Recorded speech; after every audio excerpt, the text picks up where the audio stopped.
Pound for pound, they were the fiercest dinosaurs ever to walk the Earth. Scientists call them Deinonychus. You know them as raptors. But when this cunning carnivore takes on a towering dinosaur 10 times its size, it's a gang kill. They're the Earth's first fighters, the ultimate predators. New discoveries in forensic science bring to life the prehistoric art of war. This is Jurassic Fight Club.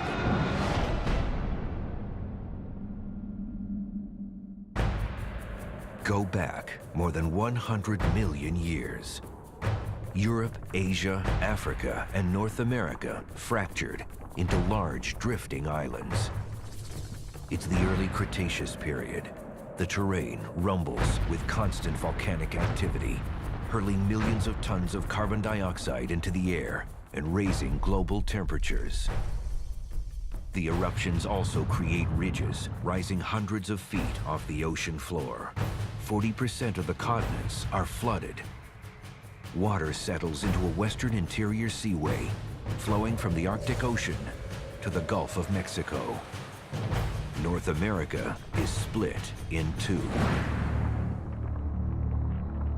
At the end of the Jurassic period, large dinosaurs such as Allosaurus and Ceratosaurus vanish from the Earth. In their place, new species, better able to adapt to the dramatic environmental changes, increasing humidity and temperatures soaring in excess of 100 degrees. In what is today the state of Montana, herds of giant herbivores migrate across treacherous rocky terrain, surrounded by dense forests. Perfect prey for coordinated killers. Fast forward 115 million years. The location, near the town of Bridger in south-central Montana. Paleontologist John Ostrom is on his last day of a summer, searching for fossils. He has no idea that he is about to make one of the most significant discoveries of dinosaur carnage. He suddenly spots several shiny black bones protruding from the ground. Taking advantage of what little light remains, he and an assistant begin to remove as many bones as they can. Then, they find one that's unusual. Among these fossils was a deeply curved, sickle-shaped claw. The bones were from a predator. Ostrom continues to unearth more bones. With each one, he realizes he's not just looking at any predator. It was a Deinonychus, a raptor. Deinonychus belongs to a group of dinosaurs we nicknamed the raptors. The scientific name is Dromaeosaurs. Raptors have a couple of different features that make them different from other predators. Number one, it was the design of their tail. Their tail is held stiff by a series of interconnecting bony rods that sort of locked the vertebra in place. This stiff tail acted like a balancing pole. The dinosaur was able to change directions quickly. He could jump, he could leap into the air. He was an incredible animal. But the most distinguishing feature of a raptor was the killing claw on its foot. It's an oversized claw on the second digit of each foot that was held upright when the raptor was walking. But when he spotted his prey and he leaped on top of it, that claw sort of acted like a mousetrap. It would swing forward and this dinosaur could slice you open while he's hanging on to you. I think if we tried to look at Deinonychus in terms of living animals, we couldn't really come up with a match. However, if we combined the characteristics of the Tasmanian devil and the wolverine and a ferocious eagle, I think we might have a general glimpse of what it must have been like. Then, Ostrom's crew made another remarkable discovery. Lying next to the raptor, there was a second skeleton. Two raptors, side by side. But this raptor's bones had been crushed. Evidence of major trauma. They they continued to dig. Then, just a few feet away, another discovery. A third carcass. On this one, the bones were also crushed. Paleontologists realized they were looking at a fight, one where at least 3 raptors were involved. All 3 had been pulverized. Whenever you find a large number of the same species of dinosaurs lying together, mixed up, it's a pretty good indication that they died at the same time. This is common in plant-eating dinosaurs, but very rarely do we find predators this way. Finding a group of Deinonychus is a very good indication of pack hunting. Then, buried only a few yards away, its skeleton sprawled in a death pose, a 4th raptor. The realization was stunning. This was a battlefield with multiple raptors involved.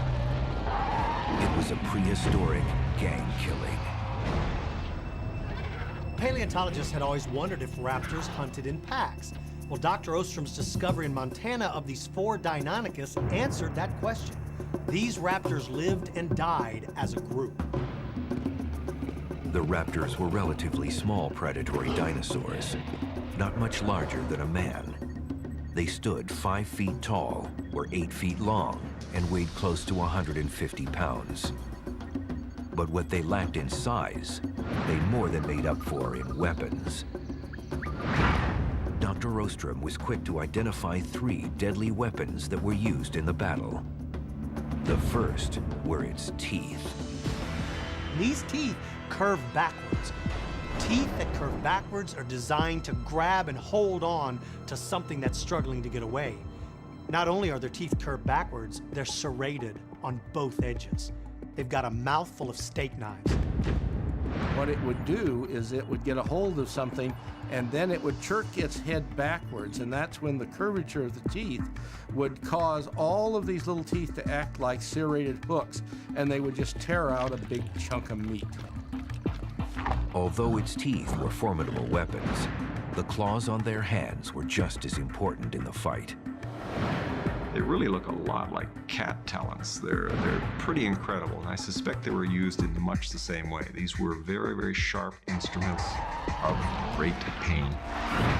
But one weapon set this dinosaur apart from all other meat eaters: the killing claw. With this claw on the foot, this was clearly a killing claw, but what was it doing? Going after the ankles of other dinosaurs? No. In order for it to have been useful, it had to be leaping around to slash and tear at its victims. Well, the thing that really typifies dromaeosaurs in general, the group to which Deinonychus belongs, is that they have this large raptorial claw on their foot. And even the claw today, the bony part of the claw is about 4 inches long or so, but in life it would have been covered with a sheath like a fingernail that would have made the claw twice as large, so it would have been a pretty spectacular weapon. CAT scan research of their brain cavities, conducted by Larry Whitmer of Ohio University, concluded that members of the raptor family had excellent vision.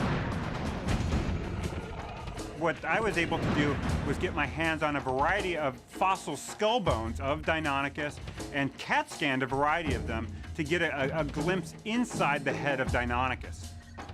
When we look inside the brain cavity of Deinonychus, what we see is an expansion of the visual centers. Centers that in more primitive dinosaurs we didn't really see enlarged. That suggests to us that vision was a very important sensory modality in Deinonychus and Utahraptor and these other raptors. It was clearly a major part of their hunting strategy. In fact, their vision was so strong, experts had to consider, did they have night vision?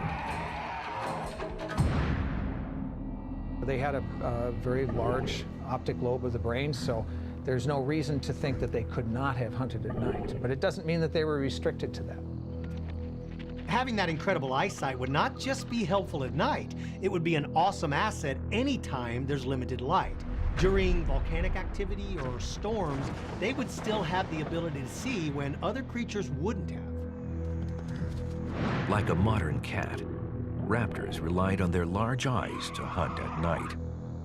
They were perfectly designed as night hunters. CAT scan evidence would also reveal another clue. The raptors at this battlefield were incredibly agile. We have a sense that this animal could really move around with a fair amount of dexterity. So it's interesting for me then, with the CAT scan, to have a look inside the skull at what the inner ear looks like, because that speaks to the center of balance for this animal.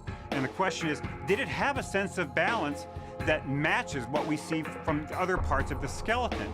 And the answer is very much so. They certainly have the kind of inner ear structure that fully supports the idea that these were very active, agile animals. Then, focusing on the inner ear canals, Whitmer's team discovered something startling.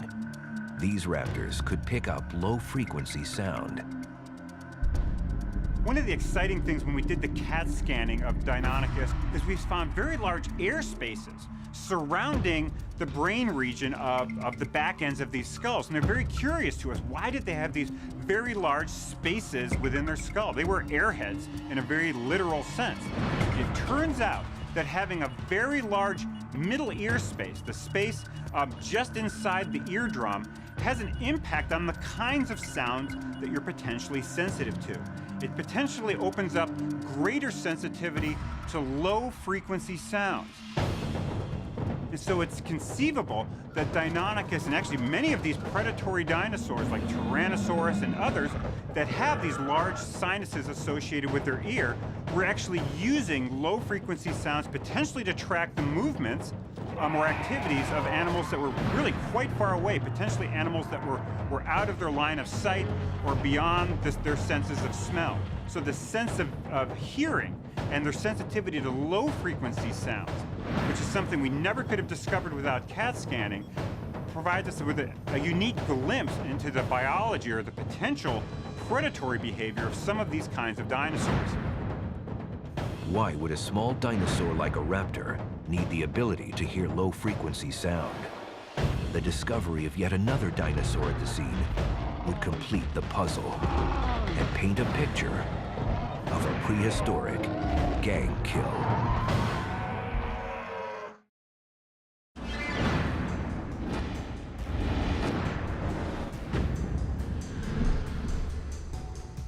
On a barren hillside in the Badlands of Montana, a group of paleontologists uncover a 115-million-year-old battlefield.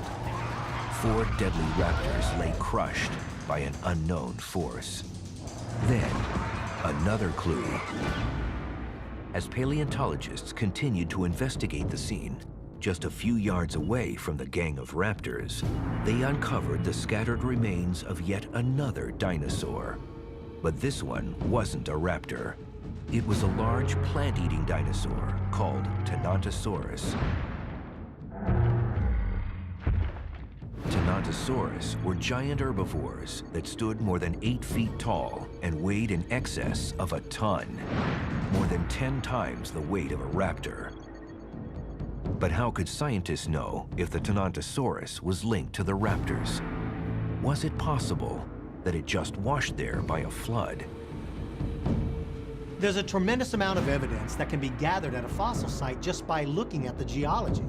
The size, shape, and even configuration of the rocks that surround the bones can tell you a lot. They can tell you if those bones were buried in mud, sand, or ash. The way the bones are found can also kind of give us an idea of how the skeleton arrived there. Was it washed in? Was it slowly covered by wind-blown sand? In the case of these Deinonychus and Tenontosaurus, it was pretty clear that these animals had not washed together, they had died together. Clearly, this was an all-out melee. But was there even more direct evidence of a gang attack? As the paleontologists dug closer to the scattered remains, nearly a dozen raptors' teeth were found among the bones. This evidence spoke volumes. The Tenontosaurus was half-eaten. Along with all the broken teeth found among the Tenontosaurus bones, one of the most telling pieces of evidence to support the idea that the raptors had attacked it is that the raptor skeletons were really complete, but the Tenontosaurus was half-eaten. This makes a very good argument that not only did they attack the Tenontosaurus, but they ate him as well. The Tenontosaurus had been half-eaten, but dead raptors lay everywhere. So who had eaten the Tenontosaurus? This is a pretty cool mystery because you have 4 dead raptors laying beside a half-eaten Tenontosaurus. The raptors died in battle. So how could they eat half of their opponent if they were dead? The answer is they were dead before he was eaten. A closer inspection of the Tenontosaurus revealed cuts and slashes in the bone made by the teeth of raptors. It was proof that there were more than 4 raptors in this pack. 4 had died in the battle, but others survived to finish off the Tenontosaurus and eat part of its remains. That's how the mystery was solved. Clearly 4 of the raptors had been killed, but they were only part of a larger pack. Their fellow pack members continued the attack and ultimately killed the Tenontosaurus. We know this because they left their teeth at the crime scene and ate half of the Tenontosaurus. This is what makes this site one of the most amazing discoveries in North America. A pack of Deinonychus would be an awesome force of power, but the evidence at the battlefield proved that Tenontosaurus was far from helpless. Somehow, this one had taken down at least 4 raptors. They moved at a snail's pace, but they were by no means defenseless. They relied on their sheer size and intimidating numbers to deter marauding predators. Its true strength comes in its ability to travel in a herd. A herd of Tenontosaurus has different strengths, can trample somebody to death. To further strengthen the herd structure, the way the group traveled was predicated by rank, a military tactic still in use today. When dinosaurs walk in a herd, there's a lot of order to what they do. The herd is kind of broken up into 3 distinctive groups. There is Group A. This is made up of the leaders. This could be 1, 2, 3, maybe as many as 4 adults. Then Group B is made up of the majority of the herd. These are the healthy adults, these are the subadults, and this is where the babies are. They're in Group B. And then you have Group C. These are the oldest members of the herd, and these are the dinosaurs that are sick or weak or injured. As they walk in a specific order. They walk B's in front, A's in the middle, C's in the back.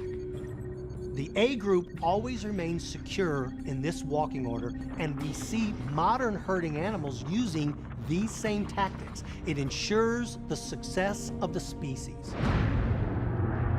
Alone or in a group, this dinosaur's greatest strength was its colossal bulk. But despite its staggering power, the Tenontosaurus had 2 inherent weaknesses. The first was its small brain size. A comparison of the brain to its body size suggests that these were not intelligent dinosaurs. But in a fight, things are not always what they appear. The crushed remains of 4 raptors is clear evidence that Tenontosaurus had ways of dealing with these attackers. When you look at the fossil evidence, it suggests that the raptors were crushed under some pretty impressive weight. Had the Tenontosaurus crushed them with his foot, I think their bodies would have looked like pancakes because you had all of its weight being focused on that small foot area. But because their bodies were relatively intact, I think they were either crushed by the tail or more likely, they were crushed under the weight of this animal. Could the Tenontosaurus use its massive body to crush a raptor during an attack? To help formulate how this gang killing occurred, paleontologists began to piece together scenarios of how the raptors singled out the plant eater. They would probably stalk their prey. Maybe one would get up and size up and try to pick out the weakest one, maybe get them all running and getting the slowest one, so then they would take after that slowest one. And maybe they would take turns chasing it around, tiring it. As soon as it was enough where one could jump on its back, all the rest of them would join, and it would be curtains for that Tenontosaurus. Like wolves, I suspect that these animals would attack from different directions. They would take their chance to come in when the attention of the Tenontosaurus was attracted somewhere else. So it's key to success. So get in there, tear holes in it, rip open that belly, and then as more and more of them strike, it just gets weaker and weaker until it collapses, and then they can come in and feast. Under attack from a pack of raptors, the Tenontosaurus herd would instinctively scatter.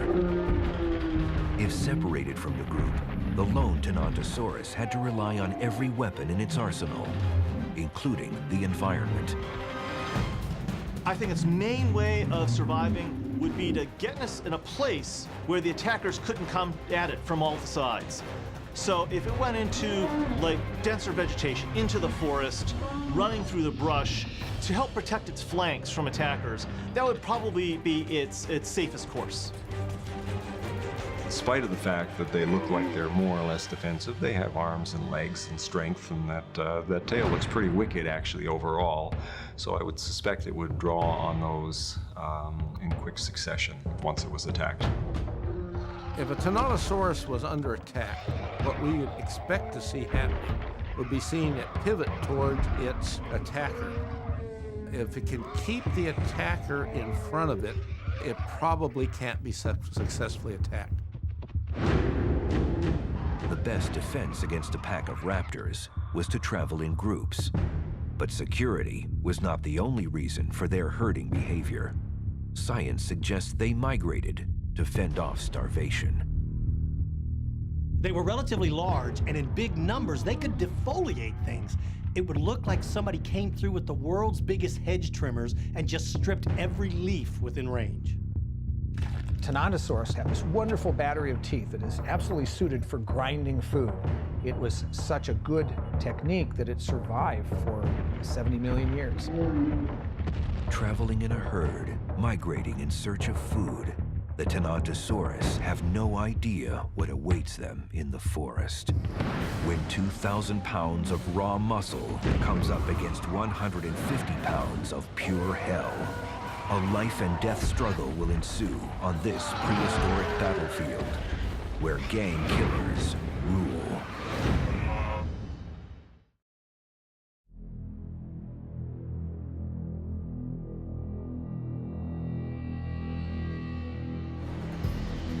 In Montana, a group of paleontologists uncover a prehistoric crime scene. What is revealed is evidence of 115-million-year-old gang warfare. The raw power of Tenontosaurus was enough to defend itself against a single raptor. But how would it fight against the pack? When you're attacked by a group, it changes the game considerably. What it means is that even if you're larger than the animals that are trying to kill you, your size may not be an advantage. And in the case of Tenontosaurus, its greater size and strength may not have been enough to handle multiple attackers. Tenontosaurus is a very sturdy, strongly built animal. The bones are very large, and those bones were clothed with relatively powerful muscles to carry the large animal around. Deinonychus as an animal was certainly a very strong animal, but we think about its skeletal structure, it's relatively delicate. Tenontosaurus is definitely a far more powerful dinosaur.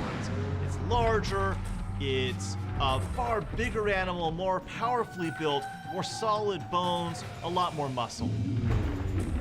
The size difference between Tenontosaurus and Deinonychus suggests that in order to attack one, the Deinonychus would be forced to hunt cooperatively to have any chance of bringing it down. If the Deinonychus was in a group, then the group might be able to overwhelm the Tenontosaurus, but it'd be awfully dangerous. A pack of Deinonychus would be a closer match to an individual Tenontosaurus. So if you've got, a whole bunch of Deinonychus operating together, you have about the same muscle strength as you have with a single Tenontosaurus. The raptor's body design suggests that when it came to speed and agility, it had the upper hand. Without a doubt, Deinonychus is definitely a faster, more agile animal than Tenontosaurus. You look at the individual bones of a Deinonychus, and they're quite narrow. Its whole structure was built to be able to move quickly and in an agile way. And Agility-wise, Tyrannosaurus is certainly much better off than any of the ceratopsians or sauropod dinosaurs because Tyrannosaurus can be functionally bipedal, so that gives it a lot more turnability. It's got a fairly rigid tail. One of the main reasons why raptors are so fast is because of their lung design. As they breathe in, the air travels into their lungs, and then from there it's forced into various bones and vertebrae. That air then ultimately exits the body through holes in some of the bones. It doesn't waste energy pushing that air back out of its throat, so it's at full throttle all the time. Deinonychus was all about agility, moving around quickly, rapidly, making quick turns, quick movements of its head and neck. We have lots of evidence that that was important for Deinonychus, both from its skeleton, but also from the way its brain and inner ear were structured, which again show very important signs of quick, relatively rapid movements being important for Deinonychus. It's not the case for Tyrannosaurus. Equipped with teeth and claws, the raptor pack came ready for a fight. But the massive tail and sheer mass of the Tyrannosaurus would have evened the score. Tyrannosaurus doesn't have much in the way of specific parts of the body adapted as weapons, but it does have sheer muscle strength and this enormous tail, bigger than we see relative to body size than in most of the plant-eating relatives of it. Tyrannosaurus, of course, has the strength and the weight, and it has this extremely long tail that seems to be very massively built, and I think it would use it as a club against the Deinonychus. Deinonychus clearly has raptor weapons. The sharp claws on each hand, the killing claw on the foot, the razor-sharp teeth in its mouth. He's got the typical weapons of a raptor, and that's what makes a raptor so dangerous. Raptors were born to attack. Using an arsenal of weapons, speed, and agility, it was one of the most deadly forces in the animal kingdom. Tyrannosaurus would have to rely on every trick in the book to survive an attack. Whenever a carnivore faces off against a herbivore, in most cases the carnivore has a lot of experience already in fighting. The herbivores may be aggressive, but won't necessarily have the experience. If we compare an herbivore like Tyrannosaurus versus a carnivore like Deinonychus, Deinonychus comes out way ahead in terms of fight skills. It has a lot of specialized behaviors intended to fight because that's the way it makes its living. In order for it to survive, it has to kill, and has to kill fairly often. Tyrannosaurus doesn't really have to do that. It may have to defend itself on occasion, but a lucky Tyrannosaurus is one that never has to encounter a meat eater. Tyrannosaurus versus Deinonychus is an interesting kind of battle, one that we actually think took place because we have evidence that these animals not only lived in the same area, but actually interacted. We find their fossils intertwined. A single Deinonychus probably could have taken on a small Tyrannosaurus, a sick Tyrannosaurus, but probably not a fully adult, healthy Tyrannosaurus, simply because Tyrannosaurus was a large, powerful animal, and Deinonychus was a relatively slightly built, delicate kind of animal. So if Deinonychus were to tackle a large Tyrannosaurus, it would need help. Because Tyrannosaurus has that long tail, it's a clear sign that it is designed to be more of a weapon. So it's got a great way to defend itself. That means that this animal came in contact with predators a lot. It had fight skills because it lived with Deinonychus, and that meant it was on the menu a lot. So it has actually very good fight skills for an herbivore. Deinonychus absolutely had good fight skills. This is an animal that makes its living killing. The more it kills, the better it survives, and the more it kills, the better its fight skills are. The site of a prehistoric battle unfolds in the Badlands of Montana. An enormous Tyrannosaurus is ambushed by a pack of deadly raptors. Based on forensic and CAT scan evidence and analysis of modern animal behavior, experts present a scenario of this gang attack, where the victim strikes back.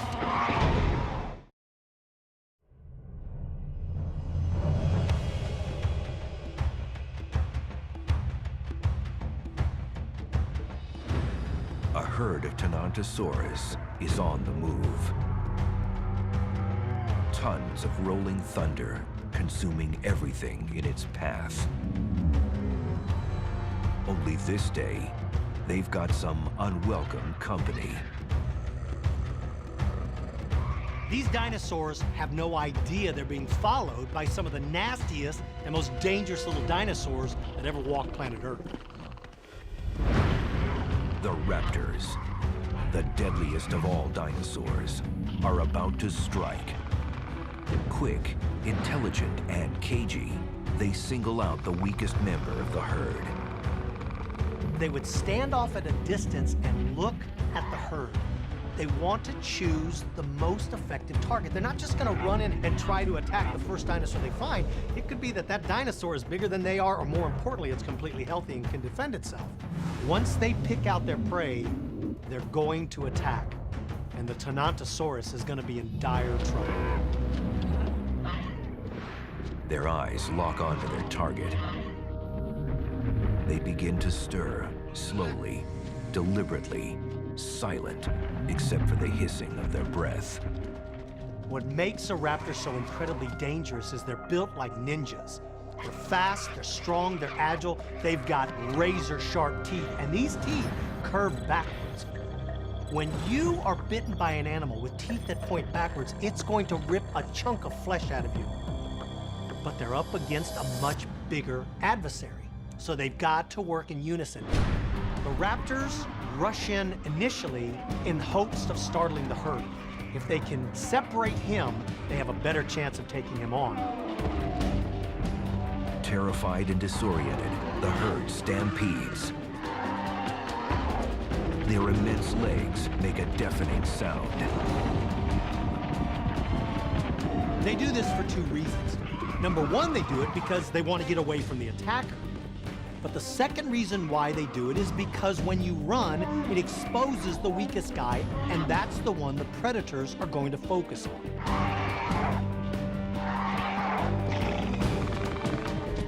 Out of all the hiding places the raptors rush in, the pack works in unison, much like modern-day wolves do to bring down bigger prey.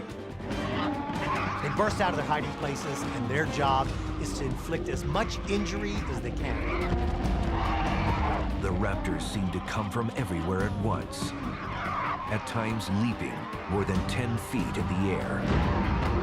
Deinonychus are incredibly fast, agile, they're very swift predators. Tenontosaurus is a very heavy, slow, lumbering animal. There's a couple of key weaknesses in Tenontosaurus. Number one, it's his unprotected throat. There is no armor, and the throat is one of the places the Deinonychus are going to focus. Number two, it's his unguarded flanks. Tenontosaurus's side is like a huge billboard with a big bullseye on it that says, "Strike here." The Deinonychus are absolutely going to go for his unprotected flanks. If you can cut through the thick hide and expose the guts, that is what's going to debilitate that Tenontosaurus and take him out of the battle before it even begins. Instinctively, Tenontosaurus fights back. They're harmless, but they're not defenseless. They've got an exceptionally long tail. Their tail is almost the length of the rest of their body. Their tail is sort of designed like a baseball bat. Interconnecting rods connect each vertebra and give it a stiffened appearance. It's not wiggly like a crocodile's tail. This thing is a weapon. One swing of the tail scatters the pack. Although Deinonychus is a nasty dude and he's got some pretty wicked weapons, he still has a very light bird-like skeletal structure. A direct hit from a tail could end that guy's life. His hand claws and foot claws can be broken pretty easily in combat. So even though he's got these wicked weapons, he's still got to be cautious about how he uses them. The other raptors scramble to regroup. Then they strike again from every direction. One of the favorite attack methods of the raptors is what we call the slash and dash. Rush in, slash them with your hand claws, and you hope that you inflict a series of injuries, and then you dash to safety. You allow your prey to slowly bleed to death.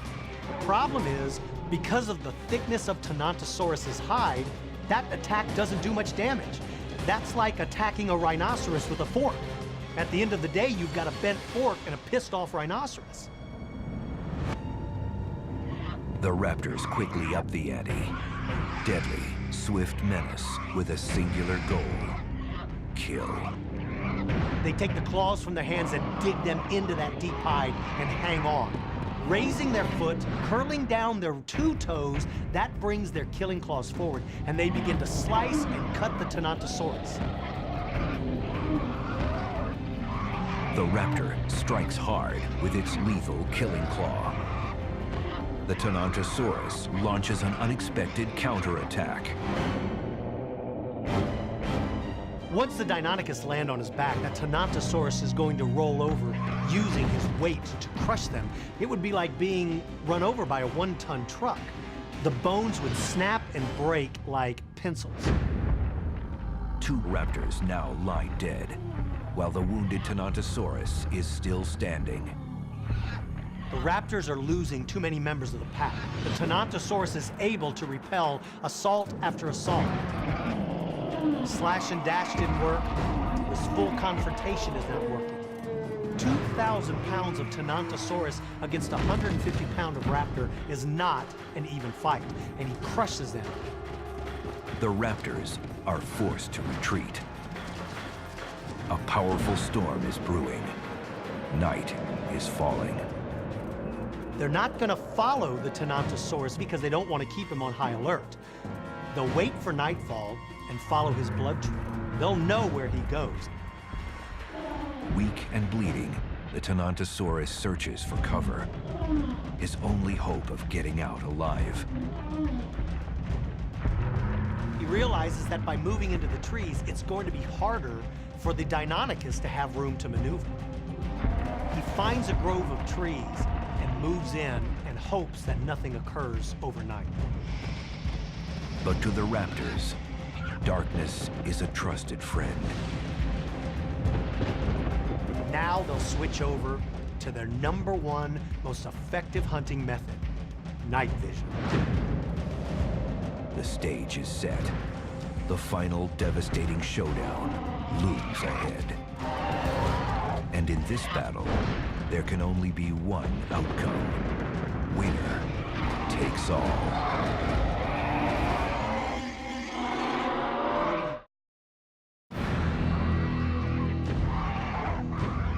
A pack of bloodthirsty raptors have targeted a 2,000-pound Tenontosaurus separated from the herd. To survive this life-or-death struggle, the hulking herbivore must rely on its sheer size. The raptors countered with stealth, speed, numbers, and yet one more advantage. They've got excellent night vision. As the storm off in the distance moves closer, the raptors realize they can use the sound of thunder to muffle their footsteps and the vibrations of their foot. They move in for the final assault. With quick, erratic moves and the predatory intelligence of a giant bird of prey, the pack mounts its final ambush. This spot is designed perfectly to play into the strengths of Deinonychus. There's a raised ridge behind the Tenontosaurus. It's the perfect launch site for an aerial, silent attack. The environment also favors the raptors. Tenontosaurus is now at the mercy of his merciless attackers. Under attack, Tenontosaurus has got to have his senses working at peak strength. Sight is going to be important because he's got to see where the attack is coming from. Sound is absolutely important as it becomes dark. You've got to hear where your attackers are. And the sense of smell is vitally important because it allows him to figure out where those raptors are out in that darkness. Trapped in a thick grove of trees, Tenontosaurus is helpless. His immense weight and powerful tail useless. The raptors fly into action with white-hot intensity.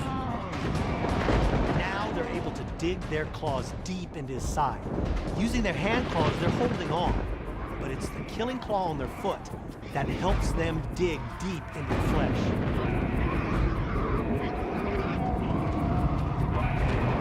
Once they begin to slice open, the internal organs of the Tenontosaurus will spill out onto the ground. The assault intensifies. The raptors are now in an all-out feeding frenzy. As he fights for his life throughout this horrific assault, the Tenontosaurus still manages to kill 4 more members of the raptor pack. But after an exhausting effort, this dinosaur finally loses consciousness and falls to the ground. The alpha male raptor grabs the prey by the throat and begins to crush its windpipe. The remaining raptors take advantage and begin to feed on the internal organs of the Tenontosaurus.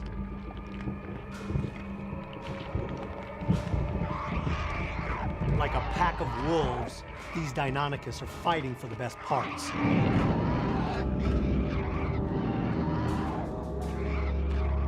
The speed, intelligence, and cunning of the raptors is too much for the lumbering beast.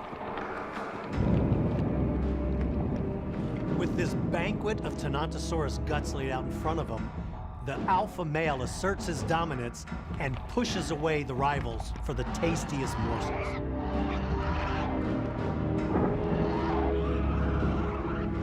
Off in the distance, thunder continues to rumble. Then, all is quiet. The storm passes. Once again, silence descends over the Great Plain. Tenontosaurus was bigger and certainly heavier. Tenontosaurus didn't necessarily make a mistake. It was numbers that took him down.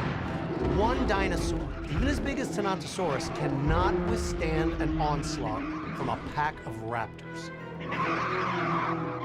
Raptor gang kills would continue for millions of years. Then, their world shuddered and eventually vanished. No one knows exactly what happened, but modern-day scientists have pieced together at least part of the puzzle. Extinction, of course, is something that happens not just once, it happens all the time, over and over again. I mean, for example, no dinosaur actually lasted more than a couple million years, and all the species went extinct at different times. The thing about extinction events is that, of course, they're very bad for the animals that go extinct. They open up a door of opportunity for a lot of other animals and plants. And basically, once certain species disappear, then other species will evolve and change and take over their place in that particular ecosystem or habitat. During the mid-Cretaceous period, the world's environment was changing globally, and these changes can be seen in the fossil plant record. Well, dinosaurs like Tenontosaurus and Deinonychus, for whatever reason, were unable to deal with these changes, and they were replaced by other dinosaurs that were better suited for the new environment. Long before recorded time, gang killers roamed the earth, hunting and killing beasts 10 times their size. But in this fight, a victim struck back with an unsuspecting death blow. And 115 million years later, the evidence lives to tell about it.